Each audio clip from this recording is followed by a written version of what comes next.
हे everyone, welcome today. So FATF ने एक चौंकाने वाला खुलासा किया है कि पुलवामा अटैक में जिस बारूद का इस्तेमाल किया गया था उसका कुछ पोर्शन एंड कंपोनेंट्स जो है वो ऑनलाइन ई कॉमर्स प्लेटफॉर्म से ऑर्डर की गई थी और उसका होम डिलीवरी किया गया था। तो हम इस वीडियो में समझेंगे कि क्या पाकिस्तान फिर से ग्रे लिस्ट में जाने वाला है एफएटीएफ की, और एफएटीएफ ने इस समय पे ये क्यों रिपोर्ट जारी की है। तो लेट्स स्टार्ट। पुलवामा और गोरखनाथ अटैकर्स ने जो है वो ई कॉमर्स प्लेटफॉर्म का इस्तेमाल किया था और वीपीएन का इस्तेमाल करते हुए ये सब ऑर्डर्स प्लेस किए गए थे। इंडियन एक्सप्रेस ने इसको वाइडली कवर किया है, बाकी इसको द हिंदू ने कवर किया है और बहुत सारे न्यूज़ चैनल्स ने इसको, प्रिंट मीडिया ने इसको कवर किया है। एल्युमिनियम पाउडर जो एक कंपोनेंट होता है इस तरीके के एक्सप्लोजिव बनाने के, इसका इस्तेमाल किया गया था उसमें। और ये किस तरीके से ओपनली मिल जाता है, इसका क्या कारण था, क्यों ये मिल गया और क्यों गवर्नमेंट इस पर कर्ब नहीं कर पाई और किस तरीके से की जा सकती है, ये हम लोग समझेंगे। तो इसका इस्तेमाल जो है इस तरीके के कंक्रीट के ब्लॉक्स बनाने के लिए किया जाता है।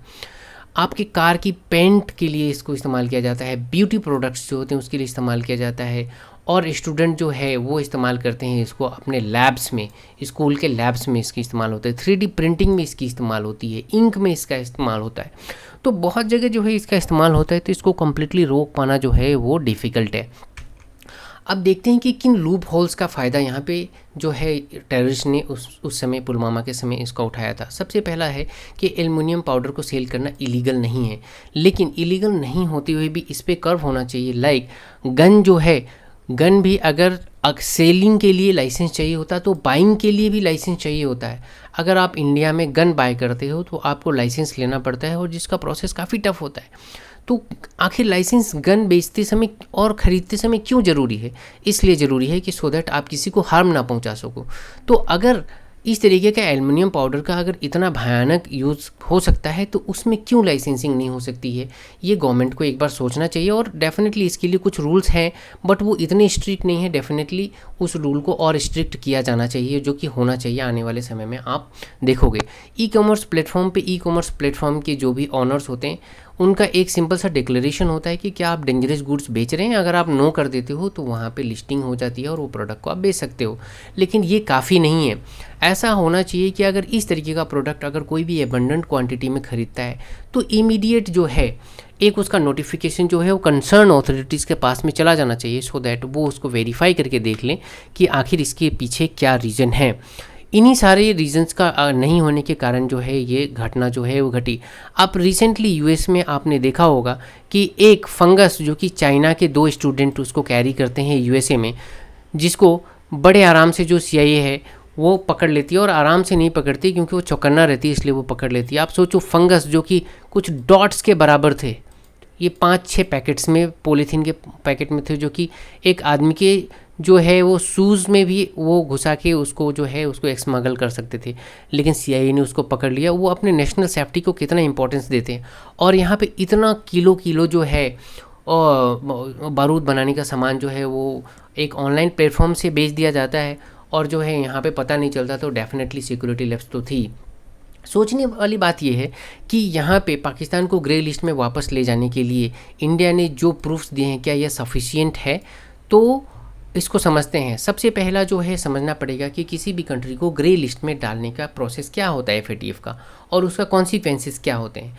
अगर किसी भी कंट्रीज़ को अगर आप एफएटीएफ की ग्रे लिस्ट में डालते हो, जो एफएटीएफ की ग्रे लिस्ट में, तो उनकी फंडिंग जो है, जो फंडिंग आता है आईएमएफ से आता है, वर्ल्ड बैंक से आता है, ये सारा फंडिंग जो है, लोन्स जो है वो रुक जाता है। बेसिकली वो लोन ही होता है, उनको जो हेल्प दिया जाता है डेमोक्रेसी को मेंटेन करने के लिए दिया जाता है, पॉवर्टी को हटाने के लिए, इरेडिकेशन के लिए जो दिया जाता है, वो सब जो फंड दिया जाता है उस पर रोक लगा दी जाती है, क्योंकि उसमें ये अगर पाया जाता है कि उन फंड का मिसयूज किया जाता है। प्रोसेस क्या होता है, ये वन मोर है कि यहाँ पे जो है इंडिया ने आवाज़ उठाया है। इंडिया ने जो है वो डोजियर जो है वो प्रेजेंट किया है कि पाकिस्तान को फिर से ग्रे लिस्ट में डाला जाए। लेट अस अंडरस्टैंड कि प्रोसेस क्या होता है।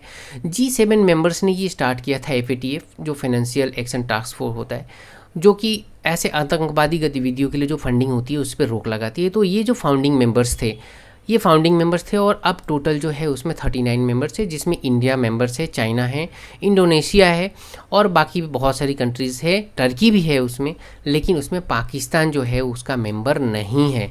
तो आप ये बात के जानकर ये खुश होने की कोई आवश्यकता नहीं कि पाकिस्तान नहीं है तो पाकिस्तान को इजीली ग्रे लिस्ट में इंडिया डलवा पाएगा, नहीं ऐसा नहीं है।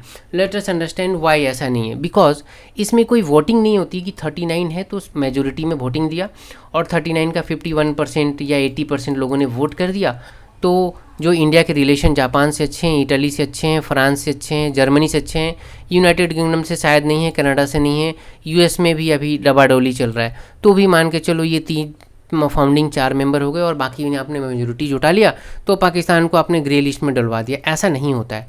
इसका जो पूरा प्रोसेस ये होता है कि एक जो कॉन्सेंसस होती है कि सहमति बनती है सारे कंट्रीज़ में, और उस सहमति के बेसिस पे, और उस सहमति जो बनती है उसमें काफ़ी सारा प्रूफ देखा जाता है कि वो कंट्री टेरर फंडिंग कैसे कर रहा है, कहाँ पे इस्तेमाल किया जा रहा है। अब आप बोलोगे कि बहुत बड़ा जो है वो एक अटैक हुआ है पुलवामा में।